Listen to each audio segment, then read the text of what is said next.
Bom, pessoal, para quem não me conhece, eu sou o QMX, ninguém me conhece por Douglas. O pessoal descobriu que essa sigla significa quebraram minha xícara, mas enfim. Eu quero falar com vocês bem rapidinho a respeito da JVM em si. Mas para a gente pegar e olhar para a JVM, a gente precisa do caso clássico de olhar para a linguagem para a qual a JVM foi feita, que é o Java. Então a gente começa com um exemplo bem besta.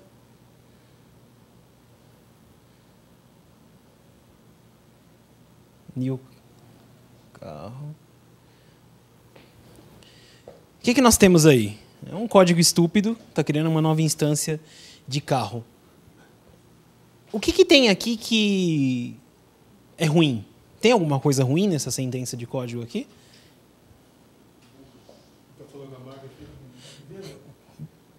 Ponto e vírgula. Tá, é ruim, mas acho que dos males é o menor. Repete. Isso aqui já incomoda ali um pouco, se eu já estou falando que é carro aqui, eu não precisava falar lá. Ou pior. Por que eu tenho uma palavra reservada para criar uma nova instância? Ruby, por exemplo, eu teria alguma coisa como carro.new? Seria um método da própria classe? A questão eu não estou dizendo que é ruim ou que é bom, eu estou dizendo que são diferenças que existem. Mas aí, se a gente começa a olhar para isso aqui, isso é legal pensando justamente no contexto que a linguagem Java foi criada. Você tinha lá um mundo em que a gente tinha C e C++ e coisas complicadas de se fazer, mas, ao mesmo tempo, isso tinha uma certa relação com o que o pessoal tinha na época, só que era um pouco mais simples, era bem mais simples. O pessoal começou a usar isso e passaram-se trocentos anos, a linguagem Java estacionou. Agora que eles acordaram que a coisa está melhorando um pouquinho, está se cortando um pouco da verbosidade. Mas é fato, a linguagem Java está aí, ela é verbosa. Não tem o que discutir. Só que a pergunta tudo bem, a gente está falando de linguagem mesmo, como um todo. Por que cargas d'água tem essa informação? O principal motivo é que Java é uma linguagem estaticamente tipada. Não adianta, isso é uma característica dela, e, consequentemente, quando a gente vai ver esse código, ele está caindo para um bytecode que vai precisar da informação de tipo também. No fim das contas, todo o meu código que é gerado para JVM, ele também precisa das informações dos tipos. Se eu quiser chamar um método bobo como o método main dessa minha classe carro, eu vou precisar ter um cara lá chamado invoke static. Para esse cara, eu vou passar as informações. Qual a classe que eu estou chamando? Qual o nome do método que eu quero? No meu caso aqui, o main. Qual a assinatura dele? Eu tenho que colocar também. A JVM ela precisa de todas essas informações para que as coisas aconteçam. Tá, beleza. Mas Java é assim, nós estamos acostumados com isso, não tem problema. Você pensa, vai lá, medita no seu olerite, fala, a grana vai cair na minha conta e eu vou fazer isso aqui e estou feliz. Bom, isso não é bem assim. Infelizmente, não é assim. O fato é que isso aqui enche o saco bastante. Por mais que a IDE te ajude, por mais que o Ctrl Espaço facilite tua vida, a gente chegou numa era em que nós não estamos mais preocupados só com Java, a gente está preocupado com outras linguagens também. Mas, ao mesmo tempo, a gente quer toda a segurança e o potencial da JVM. Quando eu vou pegar e trabalhar com uma linguagem como Ruby, por exemplo, eu vou ter a situação lá do carro.new e uma variável C qualquer. Aí eu te pergunto, cadê o tipo? Quando eu vou pensar no closure, pior ainda, vou pegar e vou fazer uma chamada lá de uma operação qualquer. Cadê o tipo?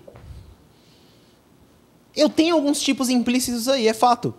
Mas como é que eu vou fazer essa mesma invocação dentro da JVM? Se eu pegar e olhar isso aqui e for gerar um bytecode para compilar esse código, qual é o tipo que eu vou achar?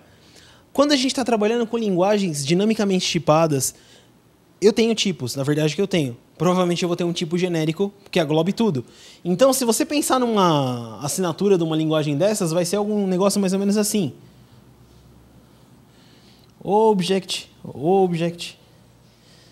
e milhares de object, casts para lá e para cá, e instance off de não sei o que para lá e para cá, e outros casts, e resumindo.